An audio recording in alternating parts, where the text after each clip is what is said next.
Hi guys, my name is Abdul Basit and welcome to Tech Best. इस video में आपको बताऊंगा कि हम कैसे अपने गूगल क्रोम में enhance save browsing for your account इसको इनेबल कर सकते हैं। तो इसको इनेबल करने के लिए सबसे पहले आपने गूगल क्रोम में आना है। गूगल क्रोम में आने के बाद यहाँ पर क्लिक करना है। इसके बाद मैनेज योर गूगल अकाउंट इस पर क्लिक करना है। इसके बाद सिक्योरिटी पर क्लिक करना है और नीचे स्क्रॉल करना है। तो यहाँ पर ये ऑफ है। अब मैं इसको ऑन करूँगा तो मैं इस पर क्लिक कर देता हूँ और इस ऑन पर क्लिक कर देता हूँ और टर्न ऑन पर क्लिक कर देता हूँ।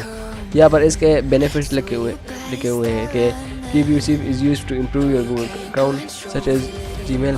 तो इसमें ये हमको जो ख़तरनाक ब्राउज़र है, ख़तरनाक वेबसाइट्स है, वो जो हैकिंग वेबसाइट्स है, डेंजर वेबसाइट, उन सब से ये हमको बचा देंगे।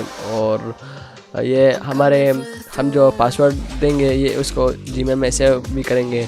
तो ये इसके बेनिफिट्स है। तो मैं इसको टर्न ऑन कर देता हूँ।